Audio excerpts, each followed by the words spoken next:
할렐루야. 좋으신 하나님을 찬양합니다. 여러분 모두를 예수님으로 축복합니다. 오늘도 여호와 이레 은혜롭고 복된 날 될 것을 확신하고 또한 사모합니다. 자, 오늘은 잠언 12장 16절로 19절 말씀을 묵상합니다. 기도합니다. 영광과 감사와 찬송을 우리 하나님께 올려드립니다.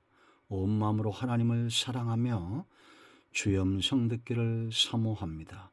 여호와 이레의 날 하나님과 함께 동행하는 복된 날 되게 하시고 잠언의 말씀들이 열려짐으로 인하여 우리가 하나님만으로 기뻐하고 응답으로 인하여 새 힘을 얻는 귀한 시간이 되게 하옵소서. 종을 낮추시고 겸손하게 하시고 오직 말씀의 도구만 되기를 원합니다. 오늘도 말씀하실 하나님을 사모하는 중에 기다립니다. 예수님의 이름으로 사모하며 기도합니다. 아멘. 10절 봅니다. 미련한 자는 당장 분노를 나타내거니와 슬기로운 자는 수욕을 참느니라. 진리를 말하는 자는 의를 나타내어도 거짓 증인은 속이는 말을 하느니라. 칼로 찌름같이 함부로 말하는 자가 있거니와 지혜로운 자의 혀는 양약과 같으니라. 진실한 입술은 영원히 보존되거니와 거짓 혀는 잠시 동안만 있을 뿐이니라. 아멘. 오늘 이 말씀 우리에게 은혜가 되고 응답이 될 것은 너무나 분명합니다. 자, 여러분, 성도를 가리켜 한마디로 말한다면 어떻게 표현할 수 있느냐? 바로 진리에 속한 자. 우리가 진리에 속해 있다는 것은 진리를 말할 줄 안다는 겁니다. 진실을 말한다는 겁니다. 이런 사람이 세상에 얼마나 복된 존재가 되겠습니까? 항상 그 입술에 진리가 있고 진실함이 있는 사람들. 이것이 바로 하나님의 백성다움의 모습이고 성도의 삶의 방향이죠. 우리는 진리를 쫓아갑니다. 진리를 말하는 사람들입니다. 그런가 하면 세상을 복되게 하는 축복의 통로, 세상에서 성도의 가치이죠. 여러분, 우리가 축복의 통로 한다고 해서 단지 그 복이 물질, 경제적인 것만 말하지 않습니다. 바로 진리죠. 정말 세상이 필요한 이 복음, 말씀, 언약, 진리 세상의 복음의 통로가 되고 진리의 통로가 되는 저와 여러분 되기를 사모합니다. 이런 사람들의 삶의 특징이 있어요. 이 지혜로운 자들인데 16절 말씀 보면 수욕을 참습니다. 슬기로운 자는 수욕을 참는다 그랬습니다. 그런데 미련한 자는 당장 분노를 나타낸다. 왜냐? 그 속에 진리가 없기 때문입니다. 생각이 없는 거죠. 분노의 결과나 상황을 파악하지 않고 당장의 화를 주체하지 못하는 오바이트 하듯이 악한 말들을, 분노의 말들, 시기와 다툼의 말들을 그냥 쏟아내는 사람들입니다. 예수님의 생애를 잘 보십시오, 여러분. 항상 진리에 붙들림 바 되고 고난이 와도 참아내고 십자가의 고난을 참았던 이유가 어디 있습니까? 예수님이 진리에 속해 있기 때문입니다. 어려운 상황 가운데서도 항상 진리에 매인바 되었던 우리 주님입니다. 그러므로 여러분, 수욕이라는 거 어려움이 올 수 있습니다. 인내란 말은 어려움이 없으면 필요가 없는 거예요. 그냥 화나면 화내고 피곤하면 자고 육신이 이끄는 대로 살면 무슨 인내도 믿음도 언약도 필요하겠습니까? 수욕을 참아낼 줄 아는 슬기로운 자, 그들은 진리의 가치를 아는 자들입니다. 저와 여러분이 이와 같은 삶의 눈이 떠지기를 축원드리고 사모합니다. 이들에게서 나는 열매가 있습니다. 진리에 속한 자들. 17절 보세요. 어떤 열매가 있습니까? 진리를 말하는 자는 의를 나타내어도 거짓 증인은 속이는 말을 하느니라. 이런 겁니다. 아, 저 사람은 믿을 수 있는 사람이야. 그런 인정을 받는데 어느 날 갑자기 되지 않죠. 세월이 갑니다. 근데 세상은 아직 온전치 않기 때문에 우리가 잘하다가도 한두 번 잘못하면 그것을 기억하고 그대로 사람을 평가해 버리죠.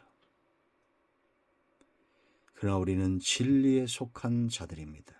누가 봐도 믿을 수 있는 사람, 의의 열매가 가득한 사람들입니다.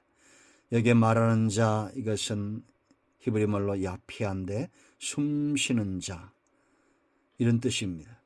호흡은 생명과도 같죠. 그러므로 이들은 생명을 걸고 말하는 것처럼 확신 있게 말한다라는 겁니다. 목소리 큰 자가 이긴다는 말이 있죠. 사람들은 분노하고 비진리, 악함 이런 것들도 너무 확신 있게 드러내지 않습니까? 싸우는 사람들 보세요, 여러분. 동네 꼭 하나 있는 그런 사람 되지 마세요. 우리는 분노의 확신이 아니라 비진리의 확신이 아니라 진리의 확신을 가져야 되고 사랑의 확신을 가져야 되고 그렇게 말할 줄 알아야 됩니다. 의의 열매가 가득해야 됩니다. 거짓 증인은 속이는 말을 한다. 저 사람은 의롭지 못하다. 믿을 수 없다. 이렇게 낙인이 찍혀버리는 거죠. 의의 사람, 진리를 말하는 자, 믿을 수 있는 사람, 이런 열매를 하나님 앞에 드리고 세상이 인정하는 축복의 통로, 말씀과 진리의 통로가 되기를 축원드립니다. 자, 이들 보세요, 여러분. 이런 진리에 속한 자들의 가치가 있습니다. 18절, 칼로 찌름같이 함부로 말하는 자가 있거니와, 그 다음 보세요, 여러분. 지혜로운 자의 혀는 뭐랬습니까? 양약과 같다.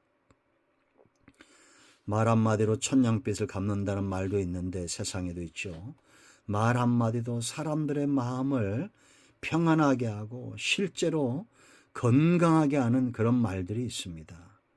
환경이 중요하다고 했죠. 어린아이들이 자존감이 크고 살면서 당당하고 주변의 부모님이나 가까이 지는 친구들의 영향이 큽니다. 좋은 말, 칭찬과 격려의 말을 듣는 사람들은 어떤 보약을 먹은 것보다도 자존감 강한, 영적으로 강한 삶을 살 수가 있습니다. 여러분, 세상에서 정말 보약과 같은 말은 어떤 말일까요? 공자나 맹자의 말도 아니요, 이단들의 말도 아니요, 우상숭배의 말도 아니요, 오직 진리의 말입니다. 칼로 찌름같이 함부로 말하지 마세요. 그 칼이 누군가를 죽일 수 있다는 걸 알아야 됩니다. 양약 같은 말을 해야 됩니다. 보약 같은 말을 해야 됩니다. 진리에 매인바 되고 붙들림 바 된 저와 여러분 되기를 축원드립니다. 자, 이들이 누릴 축복을 보세요. 여러분 19절, 진실한 입술은 영원히 보존되거니와 거짓 혀는 잠시 동안만 있을 뿐이니라. 인생이 만년을 살아도 잠깐입니다. 하나님의 시간, 영원한 시간에. 그러므로 우리는 이 짧은 시간에 진리를 말해야 되는데 하나님은 진리를 보호해야 될 책임이 하나님께 있습니다. 그럼 그 진리를 하나님이 보존하시고 진리로 세상을 복되게 하는 때에 쓰시는 방법이 뭐예요? 바로 저와 여러분 아닙니까? 먼저 믿은 성도들의 입술에 진리가 선포되도록 깨닫게 하시고 말씀을 주시고 우리를 연단하시고 이제는 하나님 말씀의 통로가 되도록, 그러기 위해서 진리를 보호하기 위해서 하나님은 백성을 보호하셔야 된다. 진리의 통로가 되는 사람들을 보호해야 된다라는 겁니다.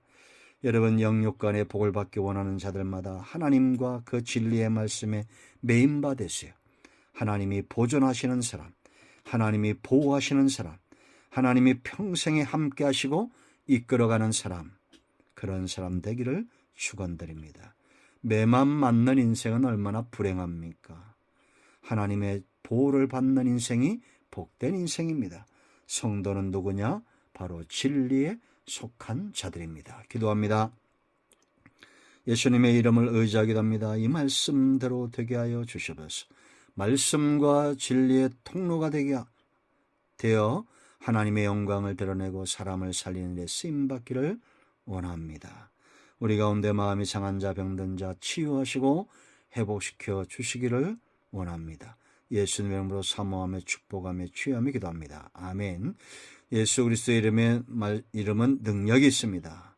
우리 가운데 모든 악한 사단의 역사와 병만은 떠나가며 상처는 치유되고 회복될 것을 확신합니다. 아멘.